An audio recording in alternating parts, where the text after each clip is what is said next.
นอนแล้วอยู่ให้หาเอาเมียซะซักเสื้อผ้าซอยเอาเมียมาอยู่น้ำกับให้เมียซักเสื้อผ้าซอยกับผัวหาอยู่หากินเฮ็ดเวยกเฮ็ดงานซื้อสังกะสีชีแผ่น3 เมตรซาวลงยาวแผ่นซื้อวิ่งเจ้าโอเคได้แล้วบัดนี้เนาะเอามีแต่ว่าหาผ้านะมาปิดไว้ก่อน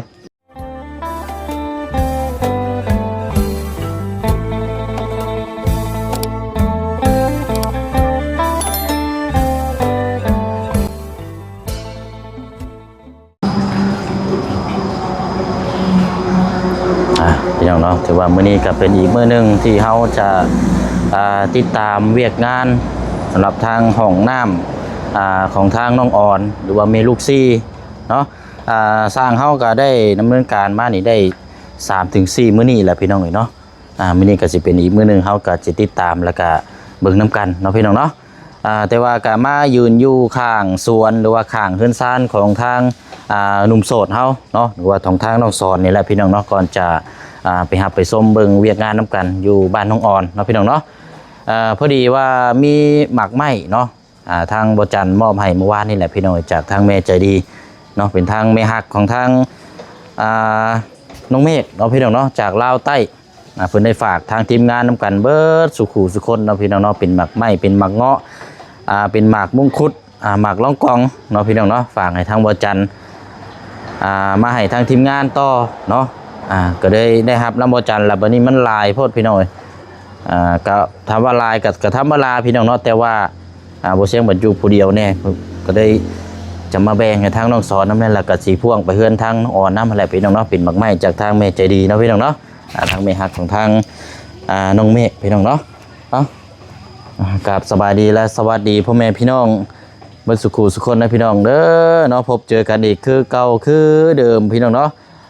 วันเวลานี่เช่นละพี่น้องเนาะมื้อต่อมื้อวันต่อวันเดือนต่อเดือนปีต่อปีแป๊บเดียวพี่น้องมื้อนี้ก็เป็นอีกมื้อนึงเนาะพี่น้องเนาะเอาล่ะพี่น้องเดี๋ยวเบิ่งก่อนเอามาเงาะให้ทางหนุ่มโสดเฮาก่อนคือว่ามาแต่ตัดผมบ่กินนี่หรือว่าอยู่ไสนี่พี่น้องเนาะเปลี่ยนหลังคาใหม่เนาะไปเนาะแดดฮ้อนอ้าวแต่เช้ามื้อนี้พ่อเนาะป้าสิไปเฮ็ดหยังได้อันนี้เนาะเห็นเอาเลยเนาะโดยเอาเนาะเดี๋ยวนี่แหละพี่น้องอันนี้ก็สิไปให้ทางน้องอ่อนบวกกับสร้างน้ำแน่นี่ก็แบ่งกันแบ่งกันกินพี่น้องเนาะเฮ็ดจังได๋หนุ่มโสดเฮานี่โอ้มื้อนี้เป็นพ่อว่านซักเสื้อผ้ามื้อนี้เนาะโธ่เปลี่ยนหลังคามาใหม่อีกเด้นี่ โอ้นอนแล้วอยู่ให้หาเอาเมียซะซักเสื้อผ้าซอยเอาเมียมาอยู่น้ำกับให้เมียซักเสื้อผ้าซอยกับผัวหาอยู่หากินเฮ็ดเวยกเฮ็ดงานไปได้ซอยกันบ่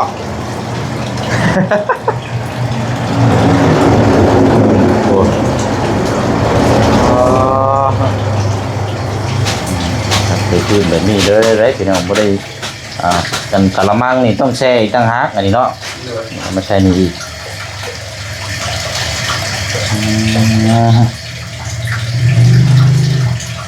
ก็เริ่มซักไอ้หรอกเนาะกันว่าสิว่าก็เสื้อผ้ามีคนเดียวก็คนเดียวเนาะเกิดว่ามีลูกมีเมียนี่ยังสินักเพิ่มไปอีกแล้วเมื่อยลายหรือว่าเพื่อว่าเอาเมียมาซักเสื้อผ้าซอยแบบโบแมนครับมันยังมาเอายังเฉยได้ซักเสื้อผ้ามันซอยยังบ่จักอันนี้ใช่เป็นไปแล้วนั่นไรพี่น้องมันคือความคิดได้บางคนนี่กันเปิดมานี่ซักเองซักให้เบิดเลยโอ้ยเอาแต่งมากับแพงพอแห้งเลยขาดองกับแพงพอแห้งเอามาบัดยังมาซักเสื้อผ้าให้อีกบอกโอ้โหได้เนาะเขาต้องใส่ได้เนาะสอดเนาะ เสื้อผ้า มันซักเสื้อผ้าแล้วบ่เนาะแต่งมากับแห้งแล้วก็ไหนได้นี่โอ้เอาบ่แน่บ่นอนพี่น้อยเนาะเอาติดตามนำกันนุ่มโสดเฮาบ่ลนบ่นานได้บางเทื่อบางทีรถปักมานี่ก็เป็นไปได้เด้เดี๋ยวเราสิเอาแป๊บเดียวได้นี่ แต่เจ้าอยู่แต่คนใจไว้ก่อน แล้วพี่น้อยตอนนี้หลังจากเข้าคู่จิ้มใช่กันกับทางน้องไม้เนาะก็หน้านี่ก็คือบ่มีหยังแล้วพี่น้อยอันสิว่ากันบัดนี้ทางน้องสอนนี่พบพาคู่ไม้ได้ตัวนี้มีแต่เฮารุ่นนะตัวนี้นี่เนาะรุ่นว่าทางน้องสอนนี่สิไปในใดต่อพี่น้อยคุยกับหลังไม้มื้อนั้นก็ว่าทางผู้สาวก็ว่ามักอยู่ทางนี้ก็ว่ามักอยู่ก็เลยเอาเดี๋ยวบ่ฮู้ยังบ่ทันได้เปิดเผยว่าบ้านใดเมืองใดพี่น้องเอา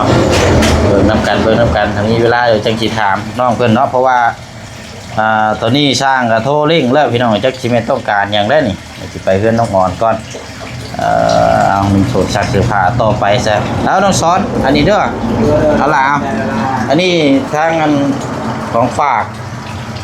ของทางผู้ใหญ่เพิ่นแต่ว่าทางบ่จันมาฝากต่อเองนะได้แบ่งกันเลยเอาเป็นบักเงาะ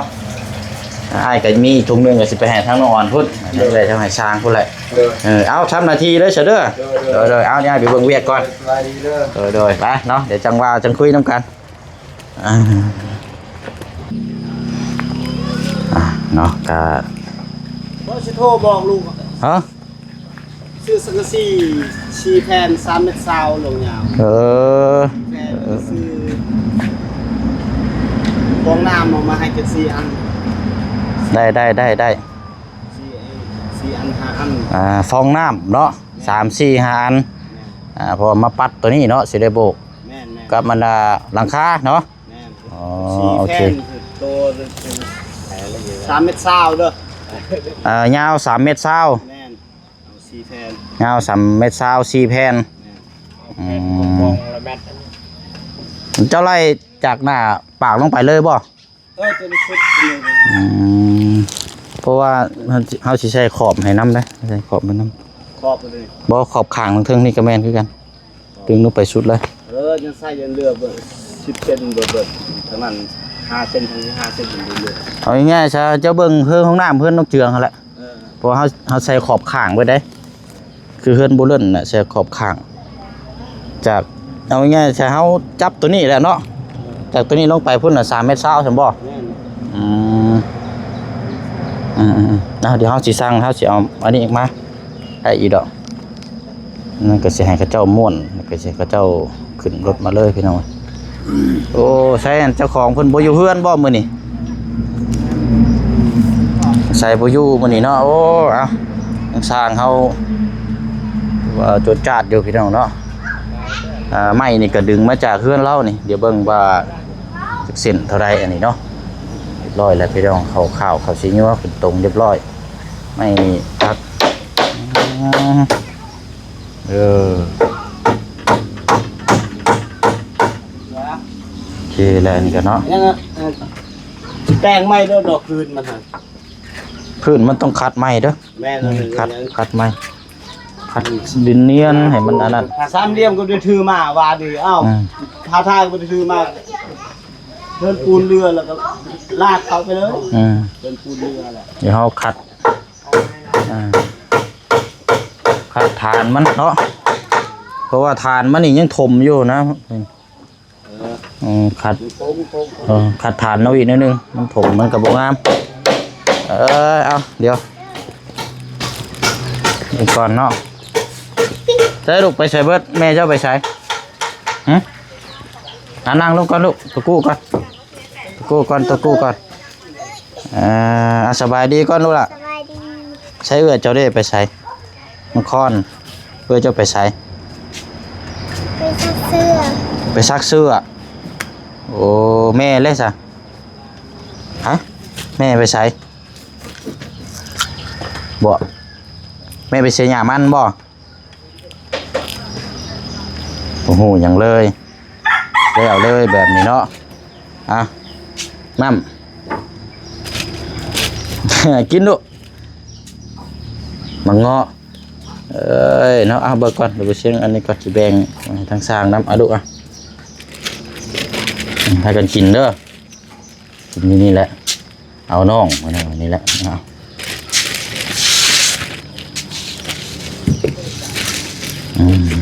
อ่อนไปอยู่ยันไปเชียงหยาลูกเอ้ยเอาแบ่งกันกินลูกมาไปหน่อย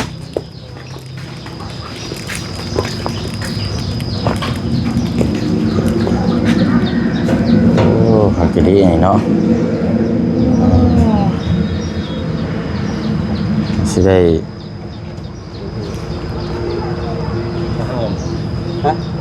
ทำใจมีเลยนะลูกเอาสร้างเขาบางเงาะแต่หลายๆเด้อโดยแล้วเอาแป้งกันมัน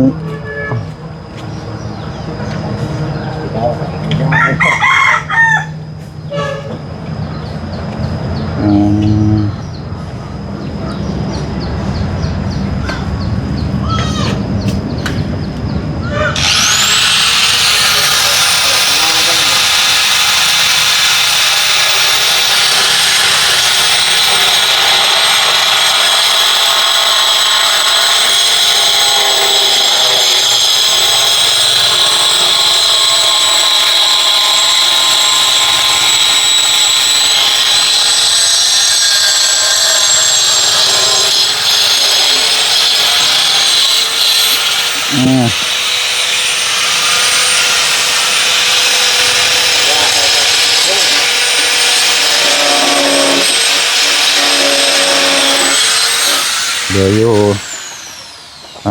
แผ่นหนึ่งเนาะว่าเขาซื้อมาตัวนี้ก็4 แผ่นเอาใส่ข้างหลังข้างหน้าขาดพร้อมไปเลยมาเลยมา3 เม็ดซาว4 แผ่น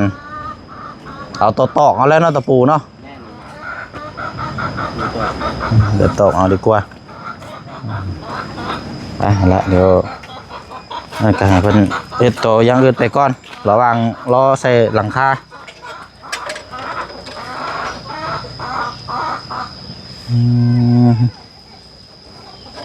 เอาในกระจองเลยหยก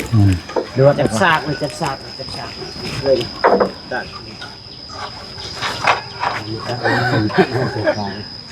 น่าจะจ่ายเจอนั่นอะไรก็ชนมา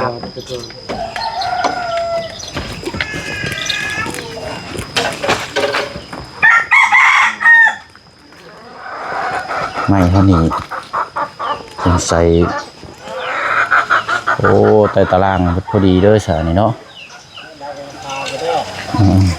พอดีเลยพี่น้อยใส่ไม่ตารางแล้วถึงเครื่องราคานี่บ่ได้ที่นี่ครับอาจารย์อันตรายการลายปลาหมูป้าอีกเนาะ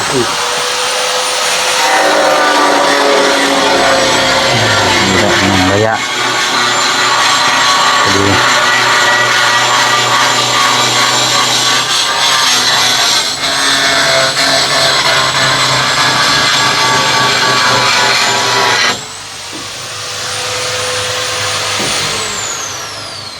ดองกระตอนด้วยนะวะเอาสุก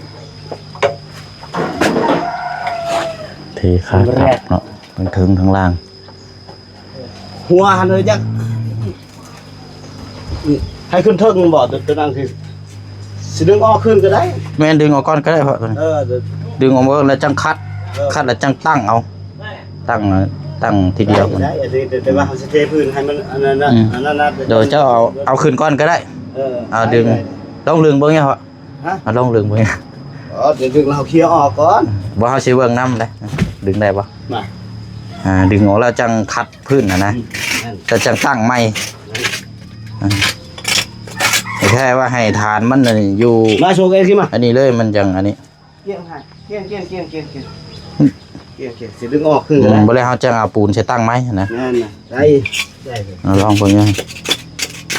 เอาอันนั้นดิแต่ว่าเฮา เขาเคลียร์ทานนี่แล้วเขาตั้งใช่เลยบ่ตั้งปูแล้วให้มันเห็นทานตัวนี้ ได้ อันนี้มันคือยังมุดอยู่ได้แบบนี้นะ ไปเงินนะ มีอยู่ใช่เนาะครอบครัว1เคส1สร้างนึงเขาซื้อส่วมไปแบบนี้แหละ พอถึงเขาลาดปูนขึ้นไปสิได้ เขาซื้อส่วมไปแบบนี้เขาบอกว่าเขาแต่ว่าเพิ่นบ่เข้าใจในหลักการเฮ็ดอยู่พุ่นอยู่เมืองพีนพุ่นอยู่เขตสาวลำเพ็ญเดียวเดียวเขาซื้อทานไปแบบนี้เขาบอกว่าให้เทแบบนี้แหละเทเนี่ยใส่ของงอตั้งขึ้นนี่ซื้อแล้วมีแต่ว่าเอาตัวนี้เนี่ยตั้งเฉยเลยปุ๊บนะ ปิ้นช่วยดอกโซดปิ้น บัดไปฮอดดอดเราไปเอาดินก้อถมเลย ก็ทำเพียงนี่ ปิดเลยเดือดแต่ชับนี่โอ้ยชะ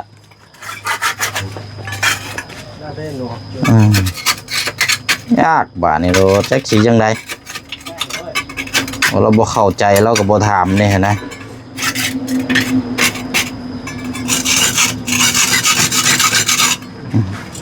ขอถือนอกขึ้นได้แล้ว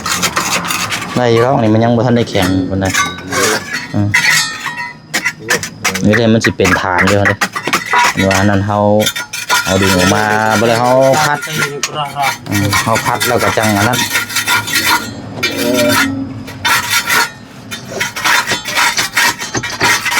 ขึ้นตั้งขึ้นก็ได้ลูกไม่ก็ได้เรา แม่นตั้งแล้วมันจังงามเฮาคัดพื้นครั้งแรกก็ตั้งปูเลยบัดนี้ให้เจ้าไปเองมันเห็นตีนมันนำหั่นนะมันจังงาม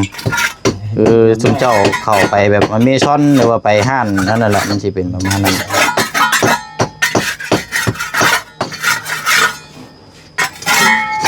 เรียบบ่ก็เรียบ เฮ้ยขอทางไหนทางนึงก็ขอดึงออกก็รุดแล้วเนาะ ถึงทางกันใด เทหมู่บ้านนี่เลยเนาะ เป็นปูนเรือทำ ปีแล้วจุงเจ้าท่อนี่ขึ้นก็จังสาบแล้วก็จังคัดไหมครับแล้วก็จังเรียบร้อยแล้วบัด ปูนเรือจะเทคานนะครับ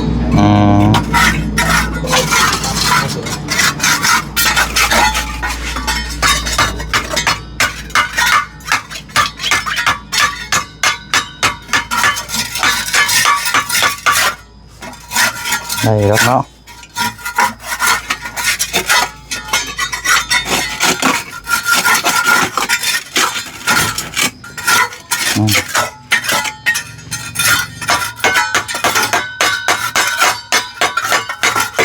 วิ่ง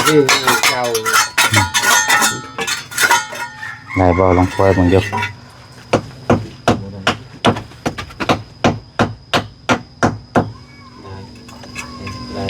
ได้เราหาคอยเห็นมันยังบ่ทันได้แข็งปานใดหรอกยังเดี๋ยวว่าเฮายังบ่ทันได้มันดึกถูกล็อกถูกร้อยซื่อๆหรอก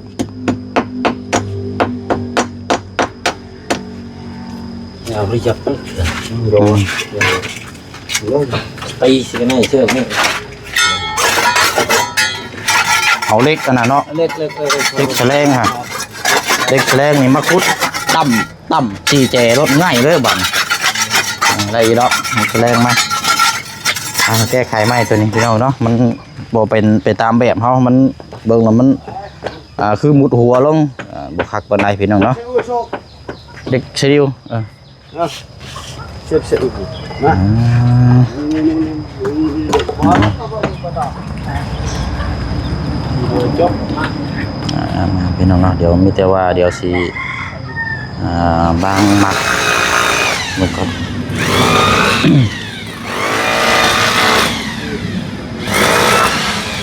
สีเบอร์ของน้ำเนาะครับน้ำหนาไปแล้วเราเห็นกวงๆหน่อยจังน้อยพี่น้องมาประมาณนี้พอสิเล่ถ่ายเล่าหน้าตัวร่างบวงอยู่นี่แล้วก็นี่แหละดึงตัวมานี่ฟองน้ำมันสิอยู่นี้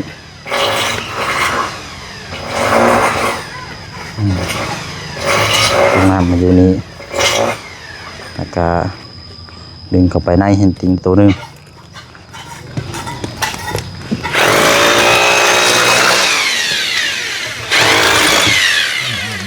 เอา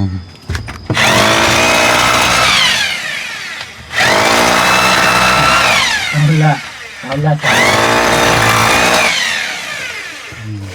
อีกแล้ว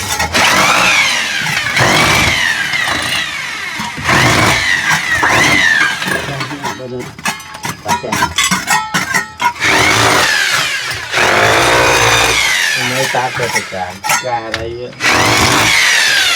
เดี๋ยวต้องว่ากันก่อนเนาะเดี๋ยวต้องออกแบบเท่านึงมองว่าสิให้สร้างเป็นเจาะหูท่อน้ำเข้าไปหน่อยว่าสิพังท่อมาแต่พุ่นละพังท่อมาแต่พุ่นน่ะดึงมาพี่โครงไม่อยู่นี่ก็สิใช้3ของอสาบตา1นี่2มันนี่ก็ตัวนี้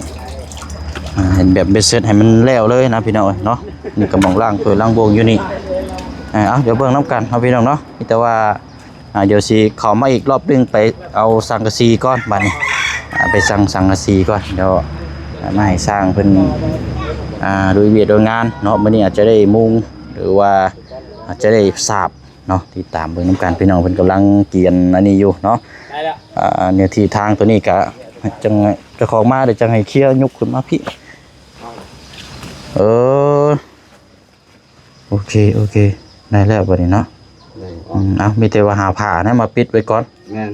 ปิดไว้กันเราชุมเจ้าจังคัดถมไม้ตัวนี้กันไม้ล่างไม้แล้วก็จังตั้งเอาเลยปุรถบาดนะ